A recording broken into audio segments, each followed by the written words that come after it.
Hello everyone. যখন mobile phone ছিল না, ল্যাপটপ ছিল না, এরকম প্রজেক্টর, ডিজিটাল বোর্ড ছিল না, তখনও কিন্তু আমরা পড়াশোনা করেছি এবং ভালোভাবেই পাশ করেছি। তার একটা বড় কারণ হচ্ছে আমরা যেটাই শিখতাম সেটা বারবার লিখে প্র্যাকটিস করতাম। তোমাদের জন্য তো এক্সট্রা সুযোগ এখন যে তোমরা এরকমভাবে সুন্দরভাবে সাজানো জিনিস পেয়ে যাচ্ছ। তাই শুধু দেখলে কিন্তু হবে না, সেটাকে খাতায় নিজেরা বারবার প্র্যাকটিস করবে, তবেই কিন্তু এটার সদ্ব্যবহার তোমরা করতে পারবে। আজকে শিখছি পার্টস অফ আ সার্কেল। এই 6টা ছাড়াও কিন্তু অনেক পার্ট আছে, বাকিগুলো আমি নেক্সট ভিডিওতে নিয়ে আসবো। আজকে একদম সোজা আর বেসিক জিনিসগুলো শিখি সার্কেলের। তো প্রথমে আসছি সেন্টার।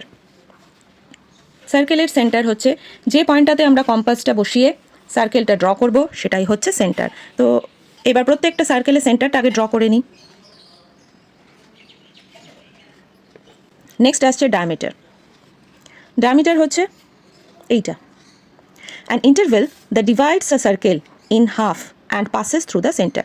যে লাইনটা একটা সার্কেলকে দুটো ইকুয়াল হাফসে ভাগ করছে সেটাই ডায়ামিটার, কিন্তু মেইন লাইন যেটা বলতে হবে সেটা হচ্ছে it should pass through the center. সেন্টারটাকে টাচ করে যাবে। তার মানে আমি ওপরে এখান থেকে এই অবধি আঁকলাম, টেনে দিলাম, সেটা কিন্তু ডায়ামিটার নয়। ডায়ামিটারকে সবসময় সেন্টারকে টাচ করে যেতে হবে।